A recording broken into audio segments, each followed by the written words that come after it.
ایک مرتبہ کہ اہل حدیث کو میں نے یہ سنا جو علماء دیوبند پر اور امام ابو حنیفہ پر اور علماء احناف پر یہ اعتراض کر رہے تھے کہ امام ابو حنیفہ رحمۃ اللہ علیہ کے نزدیک اور علماء دیوبند کے نزدیک فجر کی فرض نماز کھڑی ہو جائے تو سنت پڑھنے کا حکم ہے کہ اگر سنت باقی ہے تو پہلے سنت پڑھ لے، اس کے بعد فرض نماز میں شامل ہو جائے۔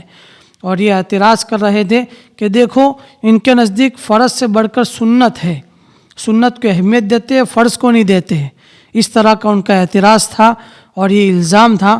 میں ان کو جواب دینا چاہتا ہوں کہ فرض فرض ہوتا ہے اور سنت سنت ہوتی ہے۔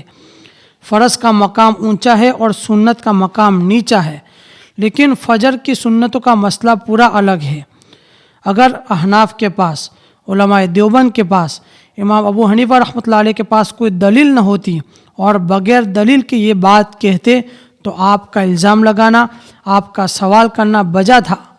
لیکن ان کے پاس دلائل ہے کہ اگر فرض نماز کھڑی ہو گئی فجر کی اور سنت باقی ہے اور آپ کو معلوم ہے کہ مجھے قاعدہ اخیرہ مل جائے گا، میں سنت پڑھوں گا، تو پہلے سنت پڑھے پھر فرض میں شامل ہو جائے۔ اس کی دلیل موجود ہے، دلیل سنیں۔ مصنف عبد الرزاق حدیث نمبر 4021 عن ابی اسحاق عن عبداللہ ابن ابی موسیٰ قال جاءنا ابن مسعود رضی اللہ عنہ والامام یصلی الفجر فصلى رکعتین الی ساریہ ولم یکن صلی رکعتی الفجر۔ ابو اسحاق فرماتے ہیں کہ ہم سے عبداللہ ابن ابو موسیٰ نے بیان کیا کہ ہمارے پاس حضرت عبداللہ بن مسعود رضی اللہ عنہ آئے، صحابی رسول آئے، اس حال میں کہ امام فجر کی نماز پڑھا رہا تھا۔ پھر حضرت عبداللہ بن مسعود رضی اللہ عنہ نے 2 رکعت فجر کی سنت پڑھی مسجد کے کنارے پہ ہو کر، ایک کونے میں جا کر، اور حضرت عبداللہ بن مسعود رضی اللہ عنہ نے فجر کی سنت نہیں پڑھی تھی۔ دیکھیے صحابی رسول کا عمل ہے، یہ صحابی رسول ہے حضرت عبداللہ ابن مسعود رضی اللہ عنہ۔ انہوں نے سنت کب پڑھی؟ جب امام فجر کی نماز پڑھا رہا تھا اور آپ کی سنت باقی تھی، تو آپ نے مسجد کے کنارے میں جا کر، کونے میں جا کر آپ نے پہلے سنت پڑھی، اس کے بعد امام کے ساتھ شریک ہوئے۔ اسی طرح عبداللہ ابن عمر رضی اللہ عنہ کا، رئیس المفسرین حضرت عبداللہ ابن عباس رضی اللہ عنہ، حضرت ابو الدرداء رضی اللہ عنہ وغیرہ سے بھی یہ ثابت ہے کہ امام فجر کی نماز پڑھا رہا تھا، ان کی سنتیں باقی تھی تو انہوں نے سب سے پہلے سنتیں پڑھی، اس کے بعد فرض نماز میں شامل ہوئے۔ اسی طرح تابعین میں حضرت حسن بصری رحمۃ اللہ علیہ، حضرت مسروق رحمۃ اللہ علیہ کا مسئلہ یہ ہے کہ امام فجر کی نماز پڑھانے کے لیے کھڑا ہو گیا اور سنتیں باقی ہے تو سنتیں پڑھے، اس کے بعد امام کے ساتھ شامل ہو۔ انہی دلائل کو سامنے رکھتے ہوئے 4 مسلک میں سے امام ابو حنیفہ رحمۃ اللہ علیہ کے نزدیک اور امام مالک رحمۃ اللہ علیہ کے نزدیک مسئلہ یہ ہے کہ فجر کی سنت پڑھے، اس کے بعد امام کے ساتھ شامل ہو۔ لیکن اگر آپ کو یہ یقین ہو جائے کہ مجھے قاعدہ اخیرہ بھی نہیں ملے گا، نماز چلی جائے گی، تو سنت کو چھوڑ کر امام کے ساتھ شریک ہو جائے۔ تو آپ کو الزام لگانا تھا تو امام مالک رحمۃ اللہ علیہ پر بھی لگا سکتے تھے، کیونکہ وہ بھی قائل ہے اس بات کے کہ امام فجر کی نماز پڑھا رہا ہے اور سنت باقی ہے تو سنت پڑھے، اس کے بعد امام کے ساتھ شامل ہو۔ یہ مسئلہ فجر کی سنت کے ساتھ خاص کیوں ہے؟ اس کی وجہ یہ ہے کہ حدیث مبارکہ میں فجر کی سنتوں کے اہتمام کی خوب تاکید آئی ہے۔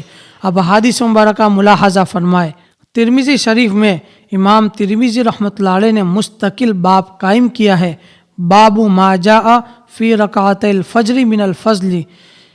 یہ باب ہے فجر کی سنتوں کی فضیلت کے بارے میں، اور روایت نمبر ہے 308۔ حضرت عائشہ رضی اللہ عنہ فرماتی ہے رسول اللہ صلی اللہ علیہ وسلم نے ارشاد فرمایا رکعت الفجر خیر من الدنیا وما فیہا، کہ فجر کی 2 رکعت سنتیں دنیا اور جو کچھ دنیا کے درمیان ہے اس سے کہیں زیادہ بہتر ہے۔ اور مصنف عبد الرزاق الصنعانی جلد نمبر 2 صفحہ نمبر 444 روایت اور حدیث یہ ہے عن ابی ہریرہ رضی اللہ عنہ قال قال رسول اللہ صلی اللہ علیہ وسلم لا تترکوا رکعتي الفجر وان ترکتکم الخیل۔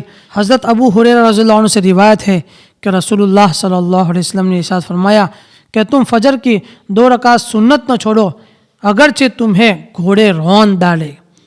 اور دوسری روایت میں ہے جو حضرت عائشہ رضی اللہ عنہ کی روایت ہے کہ رسول اللہ صلی اللہ علیہ وسلم دوسری سنتوں کے مقابلے میں فجر کی سنتوں کا خوب اہتمام فرماتے تھے۔ ان روایت کی وجہ سے فجر کی سنتوں کے مسئلہ کا اختلاف ہوا، صحابہ کرام نے اتنا اہتمام کیا۔ انہی دلائل کو سامنے رکھتے ہوئے امام ابو حنیفہ رحمۃ اللہ علیہ نے اور امام مالک رحمۃ اللہ کے نزدیک فجر کی سنت پڑھ کر پھر امام کے ساتھ شامل ہو، لیکن اگر فجر کی فرض ملنے کا امکان نہ ہو، قاعدہ اخیرہ بھی نہ ملتا ہو، تو پھر سنت کو چھوڑ کر امام کے ساتھ شامل ہو جائے۔ تو کبھی بھی کسی پر الزام لگانا ہو، کسی پر اعتراض کرنا ہو تو پہلے مکمل تحقیق کرے، اس کے بعد ان پر اعتراض کرے۔ اگر وہ بغیر دلائل کے بات کرتے ہیں تو آپ کا اعتراض کرنے کا حق ہے، لیکن چونکہ صحابہ کرام کا عمل ہے، حضرت عبداللہ بن مسعود رضی اللہ عنہ، حضرت عبداللہ بن عمر رضی اللہ عنہ، رئیس المفسرین حضرت عبداللہ بن عباس رضی اللہ عنہ، حضرت ابو الدرداء رضی اللہ عنہ، یہ صحابی رسول ہے جنہوں نے رسول اللہ صلی اللہ علیہ وسلم کے فیض سے علم حاصل کیا، اور رسول اللہ صلی اللہ علیہ وسلم کے اور صحابہ کرام کا عمل اور صحابہ کرام کے اقوال رسول اللہ صلی اللہ علیہ وسلم کی سنت کی تشریح کرتے ہیں۔ صحابہ کرام کے بارے میں یہ ناقابل تصور ہے کہ آپ سنت کی خلاف ورزی کریں، رسول اللہ صلی اللہ علیہ وسلم کے طریقے کے خلاف کریں، یہ کبھی بھی نہیں ہو سکتا۔ اس لیے کبھی بھی کسی پر اعتراض کرنا ہو بغیر دلیل کے نہ کریں، پہلے دیکھ لیں ان کے پاس کیا دلائل ہے۔ ان صحابہ کرام کے عمل کو سامنے رکھتے ہوئے یہ مسئلہ امام ابو حنیفہ رحمۃ اللہ علیہ نے اور امام مالک رحمۃ اللہ علیہ نے نکالا ہے۔ اللہ اعلم بالصواب۔ اللہ تعالیٰ کہنے سننے سے زیادہ عمل کرنے کی توفیق عطا فرمائے، اور علم کی اللہ تعالیٰ ہمیں تحقیق عطا فرمائے۔